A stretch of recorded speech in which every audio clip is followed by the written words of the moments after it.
Hi everyone, let's go over my bullish and bearish Elliott Wave scenarios on Bitcoin, starting with the first bullish scenario where we're looking for a finished WXY and now a continuation to the upside in an impulse where we're then looking for a finished 1 and 2 and now a wave 3 to the upside. Usually the minimum target for wave 3 is the 1.618, which is sitting at about 50k, taken from the low to the high of 1 to the end of 2. But the minimum requirement for wave 3 is that it is not allowed to be the shortest wave between a 1, a 3 and a 5. And that is why I also have the 1-to-1 on my chart over here, sitting at 47.4k. Because if price can move to the upside and take this 1-to-1 over here, then we already met that rule, which is again a minimum requirement for wave 3. If we then zoom in to this structure over here and look at the sub-degree count of this move, then over here I have a 1-2-1-2, looking then for a 3, a 4, and then another 5 to finish blue 3, another 4, blue 4, and then another 5 for the blue 5. Currently, most of the volume in this move to the upside is sitting in the high, and that is not what you like to see in an impulse. You prefer to see new highs made on lower volume, so that is something I keep my eyes out for. Now, if price moves to the upside and volume is increasing, we are just going to extend this wave 3 to the upside and simply look for higher prices. The most common target for this wave 4 in white is between the 0.5 and the 0.382, taken from the low to the high, with the invalidation being the 0.618 at 45.7k. Now the reason I took the fibs from the low of this little range over here is because it was the final range before we had this push to the upside on the highest amount of volume, which therefore increases probabilities. This is also a 1-2, and then we look for this being a wave 3. Now what would support price moving to the upside is the touch of the 886. Price moved to the downside here and retraced to the 886 Fibonacci, taken from the high to the low. The 886 is a rare target for a wave 2, but a common target for a wave B or a wave X, which increases the probabilities that this move to the downside is a wave C or a wave Y, which therefore increases the probabilities that sooner or later price will take these highs. If we look at the second bullish scenario, then we are looking at also a finished WXY, but now wave Y finishes over here instead of over here with a triangle. Wave W is a flat axis complex, and instead of Y being a zigzag as in the previous scenario, we now have a wave Y triangle, and we're looking for a wave 1, 2, 3, 4, 5. Now this scenario would be even more bullish because then this move to the upside is only just a wave 1. Yes, you expect a deep retracement in a wave 2, but then you expect explosive continuation to the upside where the wave 3 targets are going to be higher compared to the previous scenario. So this is something at the moment to keep in mind. The same count is valid, however, on the micro. We are then also still looking for 1, 2, 1, 2, 3, 4, 5, 4, 5 to then finish this wave 1, look for a retracement in 2 and a continuation. So basically, the main difference between the two scenarios I shared, the two bullish scenarios, is the range that is going to follow. In this scenario here, we're looking for a 3 and a shallow range in a wave 4, which is most common for a wave 4, long, shallow, and complex.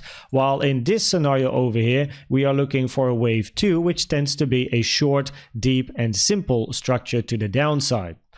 In the bearish scenario, we're looking for the end over here of a bigger impulse to the upside. So we have a wave 5 ending with an expanding diagonal here, which is a rare structure in general, so that lowers the probabilities.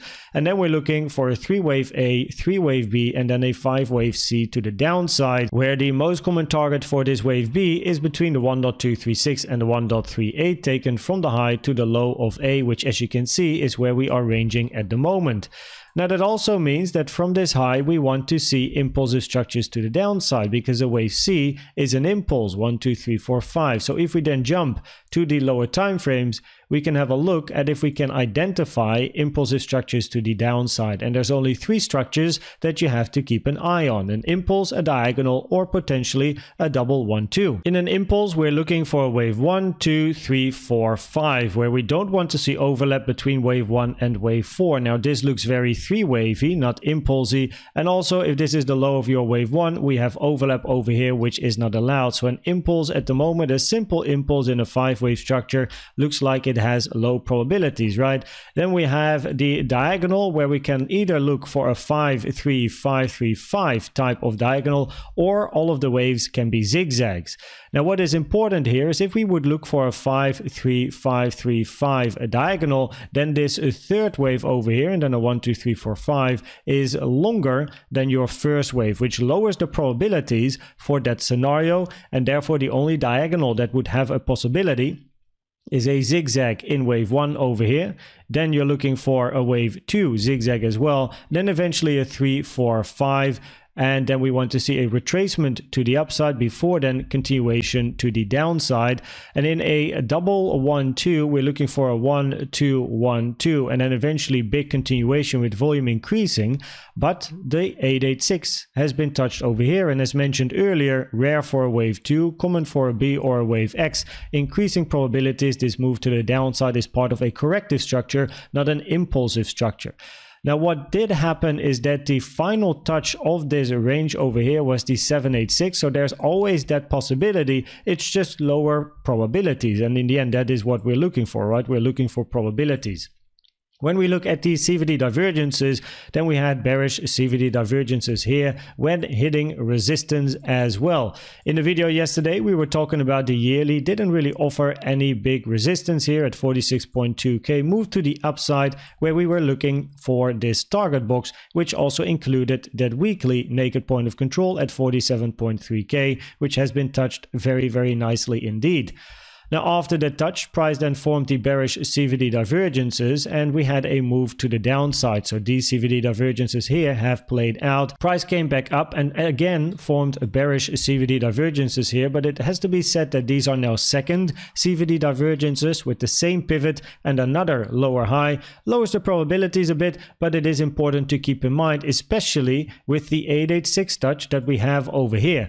Price has a wick to the upside, came back and touched the 886, and just like from the high to the low, the same is true from the low to the high. Probabilities are then higher. This is a wave C or a wave Y, increasing the probabilities that price can take the double bottom here first and also reach this potential support, which includes the yearly level as well, 46.2k. And then we have this white box, which is a 5-minute order block sitting between 45.8 and 46.1k. Now we also have some news this week. On Thursday at 2:30 p.m. Central European time, we got some high impact news, so make sure you trade safe because volatility might increase, not that we are any short of volatility. And if we then look at the probabilities of the different scenarios, then on the medium time frame we're also still looking for higher prices to come. Now on the low time frame, when we look at the bearish scenario, the ABC versus the continuation in an impulse, currently the probabilities are higher for an impulsive structure, also based on what we see locally. And on the micro here, probabilities might be higher to first take these local lows and test that support, right, which is still fine as well for a wave 4, as the 0.5 is sitting at 46k and the invalidation at 45.7, right? So that bit of support that we have here is absolutely fine to test, but we have an 886 touch here, which is of course not ideal for the start of an impulse, but generally medium time frame upside, low time frame upside. And on the micro, gonna keep an eye on the lows here and observe what happens here in the morning. I hope that this video was helpful or valuable to you. Please check out the most recent educational video I've made about the best trading indicator you can use in my opinion, which is the CVD. And for now, thanks for watching and subscribing, and I'd like to see you at the next one. Bye bye.